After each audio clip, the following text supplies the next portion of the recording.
sommes donc en face de cette Dacia Spring, voilà, donc de dernière génération en 100% électrique. Alors aujourd'hui, petite présentation très rapide et sommaire, hein, on va pas se prendre la tête. Alors la clé, bah en fait c'est une clé normale. Et ouais, pour une électrique ça change. Et ils ont mis un vrai Neumann. Regardez. Alors, tac. Et on est obligé. Voilà. Donc là, du coup, ça va marcher. Donc, ça nous fait comme ça. Alors, pour petite information, comment ça se présente à l'intérieur? Alors, voilà comment ça se présente. Vous voyez? On dirait une Clio ou même une Twingo. Voilà. Alors, au niveau du cockpit, on n'est pas entièrement digitalisé parce que, en fait, de ce côté et là-bas, c'est ni plus ni moins que des LED qui s'allument. C'est-à-dire que vous avez les fonds qui sont éclairés, donc qui sont constants, et après vous avez des LED qui s'allument.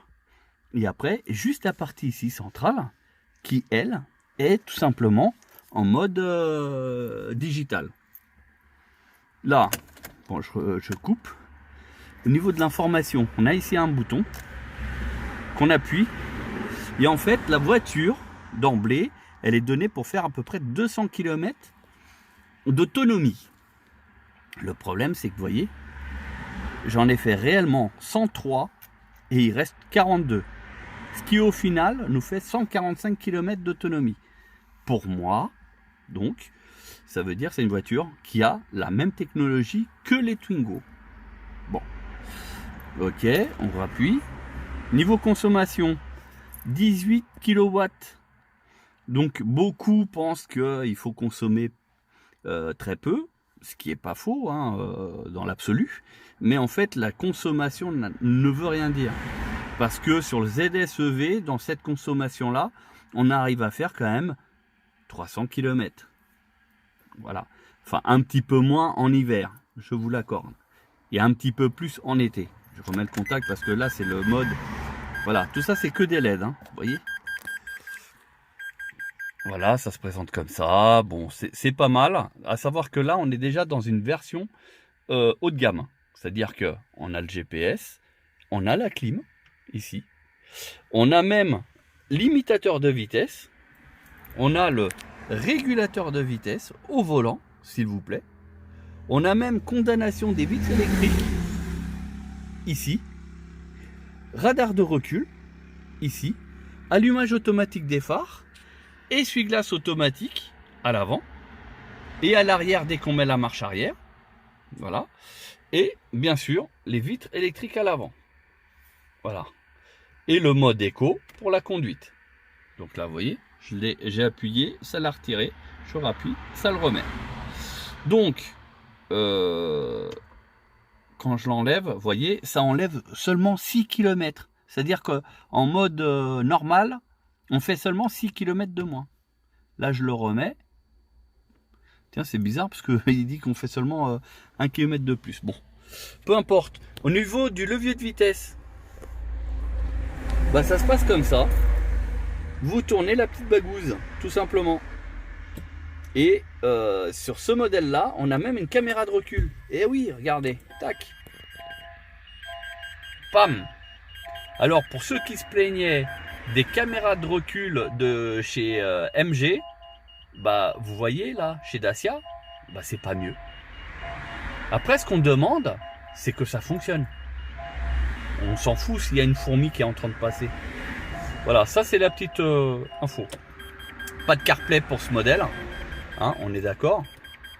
Ah oui, là on peut jouer sur les couleurs, etc. Ok.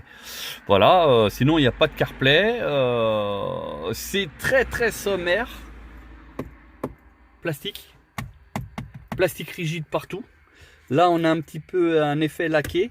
Voilà, qui fait qui fait son petit charme. Hein. On va pas cacher. Un bon plastique. Voilà, alors qu'ils auraient pu laisser aussi de la même matière hein, pour faire un peu plus classe. Hein, voilà. j'aurais même été chez Dacia, j'aurais fait que ça soit mis ailleurs, par exemple. Là, au tableau de bord. Hein, ou même ici, parce que c'est un truc, on sait soit pour avancer, reculer. Et puis là, le vide-poche, bah, je l'aurais fait beaucoup plus grand. Enfin, tout ça, vous voyez, par exemple. Mais bon, on va pas se plaindre. Hein. Mais sinon, après, c'est 100% plastique partout. Hein. Là, il n'y a rien de classe, rien de molletonné. Là, on a un petit effet bleuté là pour dire bon bah qu'on est dans une voiture électrique, donc du coup c'est bleuté ici. Voilà, au niveau des aérateurs aussi, très bien. Le volant non réglable, alors qu'on est normalement dans un haut de gamme. Voilà, pas d'haut-parleur au niveau des portières. Voilà. Il y a seulement 2 haut-parleurs sur cette voiture. Ici et là-bas. Ça veut dire que même les passagers à l'arrière, ils n'ont pas de son. Bon, c'est un choix stratégique, certes, mais bizarre quand même pour un haut de gamme. Là, on est haut de gamme au niveau des options. Après, il y a une version supplémentaire pour la partie esthétique. C'est-à-dire qu'à l'arrière, enfin à l'extérieur, pardon, vous avez les bas de caisse qui sont couleur carrosserie, etc. Enfin, mais voilà, c'est le seul truc. Sur les Dacia Spring, il n'y a pas de toit panoramique, par exemple. Voilà. Bon, sinon, c'est une bonne voiture. On a un intérieur cuir. Voilà. Les sièges, ils sont pas mal dessinés. Alors, quand on les voit comme ça, on voit que c'est rembourré, hein, il n'y a pas de problème. Mais en fait, une fois qu'on est dedans et qu'on conduit, ça ne maintient pas du tout. Donc si vous prenez un virage un peu trop rapide, bah, le passager peut se retrouver sur vos genoux. Hein. Donc à faire attention. Hein. Niveau boîte à gants, qu'est-ce que ça donne? Bah si, c'est quand même assez profond. Donc ça déjà c'est pas mal. Voilà. Donc c'est une vraie boîte à gants pour le coup. Airbag. Ici. Et là, on va mettre à charger. Tout simplement. Donc en fait... J'ai eu la voiture, elle avait quasi les 100% de batterie. Eh ben, j'ai pas roulé beaucoup et je suis déjà pratiquement à sec. Donc j'ai fait une vitesse moyenne 65 km/h. Voilà, donc ça c'est la même. Là je consomme 0, ce qui est normal. Et la révision dans 26 000 km. Donc là-dessus c'est tous les 30 000 km a priori, parce qu'elle a que 3 000 et quelques kilomètres. Ou dans un peu plus de 3 mois. D'après ce qu'il dit. Hein. Là, c'est pour la surveillance des pneus, pour me faire le reset. Puis là, on vient donc à la vitesse donc mémorisée du régulateur vitesse. Appel SOS à contrôler. Donc, oui, c'est pour ça qu'il y a déjà une clé qui est allumée. Parce qu'il y a peut-être un bug. Mais bon, je ne vais pas m'attarder là-dessus. Des bugs, il y en a dans toutes les marques et tous les modèles. Donc, à la rigueur, on s'en fout. Voilà. 3757 km. Là, il me reste que 42 km d'autonomie.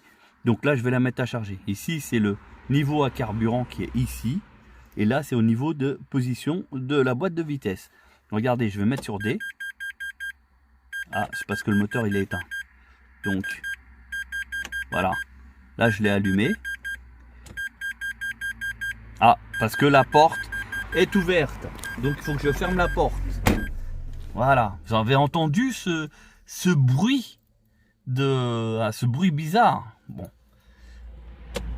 Voilà. D, N et R. Vous voyez?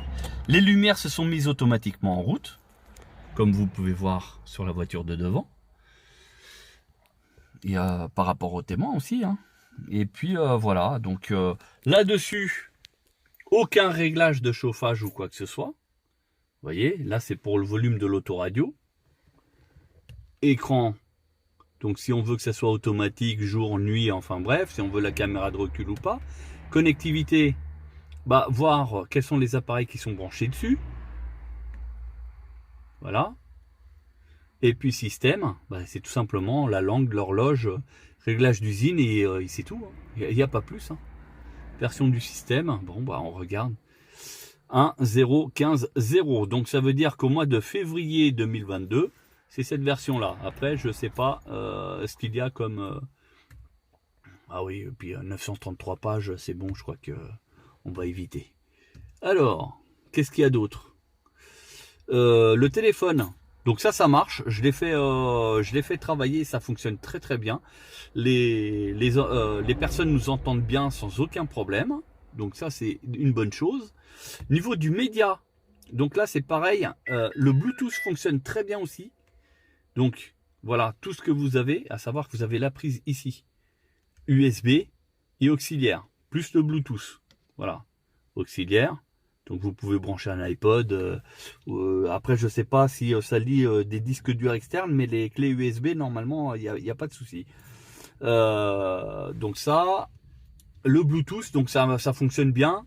Par exemple, vous mettez YouTube sur votre téléphone portable, vous avez le son à travers l'autoradio. Donc ça fonctionne très bien. Je l'ai testé, il y a pas de souci. Vous aurez remarqué qu'il n'y a pas de lecteur CD ni DVD. Voilà, ça c'est pour les récalcitrants. Donc la navigation, ça c'est la carte, je sais pas à quoi ça correspond. La radio, donc je vous la mets. Donc ici la liste des stations. Voilà, avec les fréquences. Donc il y a 9 pages. Ici les fréquences. Donc ça c'est ce que j'écoute là à l'heure actuelle. Voilà. Les stations qui sont en mémoire. Donc elles sont ici. Une autre page ici. Voilà. Et après ici vous avez des options donc pour activer ou désactiver, et il y a 2 pages également. Voilà, ça c'est pour l'info divertissement. Média on a fait, donc navigation, bah, c'est du TomTom hein, de mémoire. Et puis voilà, donc ça change pas grand chose hein. Ça c'est du courant, c'est du on connaît, il n'y a pas de souci. Voilà, pour ma part, l'écran il est juste un peu petit, c'est juste l'écran là, il a pratiquement la taille d'un iPhone 12 Pro. Voilà, pour vous donner à peu près une idée de la taille de l'écran. Moi ça aurait été bien qu'ils mettent voilà l'écran d'un bout là à l'autre bout là, voilà. Hein, ça aurait été plus confortable, notamment au niveau du GPS. Sinon, voilà, ça fait son job, c'est pas mal. Voilà. Au niveau des touches là pour les commandes des vitres, là par contre, ça m'a perturbé au début. Je vous cache pas que j'étais un peu perdu parce que je les cherchais absolument par là. Et non, il n'y a rien. À part la poignée pour ouvrir la porte, il n'y a rien d'autre. Les vieux loquets à l'ancienne. Voilà. Et puis, mais après c'est fonctionnel. Hein. Attention, hein, certes vous m'entendez critiquer, mais c'est de la critique constructive qui est bonne. Après là où c'est moins bien, c'est que ça c'est du dur, c'est pas molletonné. En fait, il n'y a rien de molletonné.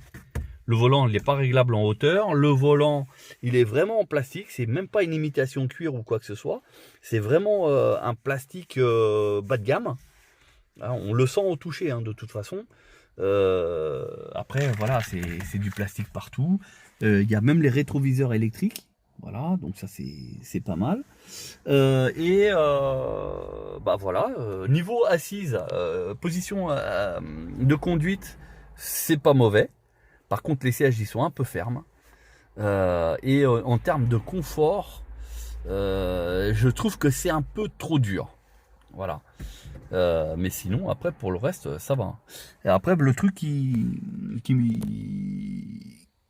m'a sauté un peu aux yeux, c'est que vous voyez, c'est censé être une voiture française. Et vous voyez, tout est indiqué en anglais. Hein, le charge, neutral, éco, power. Voilà.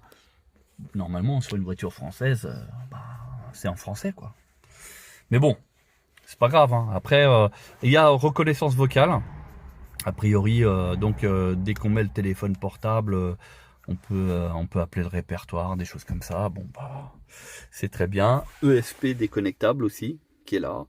Et donc ça, l'autre à côté, donc c'est le limitateur de vitesse. Et puis, donc un chargeur 12 volts qui est ici. Voilà. On sent quand on ouvre que ça reste une voiture premier prix. Hein. Après, voilà, hein, quand on rentre, on voit, hein, c'est métal. Voilà, en termes de finition, c'est pas le top du top, mais voilà, ça fait son petit job. à l'arrière. Donc voilà, hein. C'est petit, c'est serré. Je sais pas si vous arrivez à voir. Le dossier, il est là. On a ici, concrètement, allez, 15 cm à peu près. Allez, voire 20 maximum. Voilà. À l'arrière, c'est que un 4 places. Et oui, regardez, au niveau des boucles, ça n'en avait que 2. Et non, il n'y en a pas 3. Et en plus, au niveau des attaches ceintures, il n'y en a pas au milieu. Et non. Et ils n'ont même pas mis un éclairage à l'arrière. Donc du coup, le seul éclairage qu'il y a, ben, il est devant. Bon, après, c'est pas mal. Ben, c'est bien dur aussi, hein. J'appuie dessus. C'est dur. Ah, c'est moins dur à l'assise. Voilà. Donc ici, la caméra de recul qui se trouve ici. Et la touche pour ouvrir le coffre, elle est sensitive. Voilà, vous avez vu? Et là, on a la taille du coffre. Voilà, et aujourd'hui, on va la mettre à charger. Alors, ils ont fait un effort quand même pour l'habillage intérieur. Où là, on voit presque pas la carrosserie. Le siège est rabattable complètement. C'est pas un tiers, 2 tiers. C'est rabat complet. Voilà. Donc le coffre, il n'est pas ridicule. Et en plus, il y a une roue de secours pour une voiture électrique. Et ben, franchement, je suis étonné. Parce qu'habituellement, il n'y a pas de roue de secours. Ou alors, l'emplacement de la roue de secours, elle est prise pour mettre des batteries, tout simplement. Bah là, ça, c'est pas le cas. Bon, par contre, en termes d'ajustement, c'est pas terrible. Regardez. Vous voyez là, ça va pas au bout. Du coup, il y a un vide. On pourrait dire un vide sanitaire. Bon, c'est pas grave. Ce qui compte, c'est que ça fasse son petit job. Donc, voilà à quoi ça ressemble. C'est un petit... je vais pas dire monospace, mais pas non plus un SUV. Voilà, ça donne ça. L'éclairage devant, ça donne comme ça.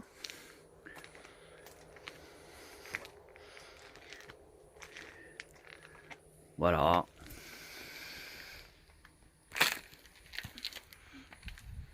Le niveau look extérieur, c'est pas mal. Alors, chose aussi qui m'a interpellé, regardez, un seul bras d'essuie-glace. Et oui, parce qu'en fait, la voiture, elle est super étroite. Et ça change. Donc, je vais ouvrir le compartiment moteur et puis aussi la borne de recharge. Alors, comment ça se passe? C'est simple. On vient ici. Et vous voyez là? Non, vous n'arrivez pas à voir. Alors ici, il y a 2 trappes. Je tire sur les 2. Voilà. Et normalement, c'est ouvert. Enfin, j'espère. Alors la trappe, ça fait un peu comme le ZS, première génération, où vous avez le nez qui se lève. Et du coup, on a accès au chargeur type 2 et puis le combo. Donc ça, ce système-là, il est très bien. Pourquoi? Parce que du coup, on peut se mettre en marche avant directement sur les bornes de charge rapide et on n'a pas besoin d'avoir énormément de câbles. Donc ça, moi, je valide. Et après, concernant le capot, alors je fais une pause parce que là, pour le coup, je cherche l'ouverture que je ne trouve pas. Alors, j'ai réussi à ouvrir et voilà ce que ça donne niveau compartiment moteur. Et là, on s'aperçoit que ce véhicule a été aussi conçu pour avoir un moteur thermique. Alors, ici au niveau bocal lave-glace, bon bah on me l'a donné complètement vide. C'est pas grave.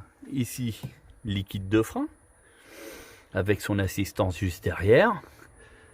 Les fusibles, centrale à fusible, calculateur, centrale électrique, voilà, et la batterie qui se trouve de ce côté-là. Et d'habitude, elle est ici. Et là, elle a changé de place, elle est passée ici. Alors, qu'est-ce qu'on peut voir? Qu'est-ce qu'on peut apercevoir? Bah, au final, on n'aperçoit rien du tout. Les gros tuyaux pour le chauffage clim qui sont ici. Voilà, donc recharge là et ici. Liquide de refroidissement ici. Il y a juste un bocal, alors que sur le ZS, on va avoir beaucoup plus de bocal. Je crois qu'en tout, il y en a 2 ou 3 sur le ZS par exemple. Sur la Twingo, il y en a 2 aussi. Non, pas la Twingo, la Zoé. Bon là, il n'y a qu'un seul. Après, pour le reste, vous voyez, ça a l'air d'être chinois quand même. Hein. Hangzhou. Donc la partie électrique ici, bah c'est pas français quoi. Là, je sais pas s'ils arrivaient à entendre. C'est la circulation du liquide de refroidissement qui tourne parce que le moteur il est en route. Non, je sais pas si vous arrivez à entendre. La batterie par contre elle est très petite. Voilà. Il y a encore, ils auraient pu faire en sorte de faire un petit coffret et qui puisse servir pour mettre par exemple le câble de recharge. Voilà. Mais sinon globalement c'est pas mal. Et l'accès aux amortisseurs est très bien fait de ce côté là. Et de l'autre je vois qu'il y a juste à déclipper, à défaire là le bac. Et on est à accès, donc ça aussi c'est bien étudié. Alors pas de vérin. C'est encore à l'ancienne.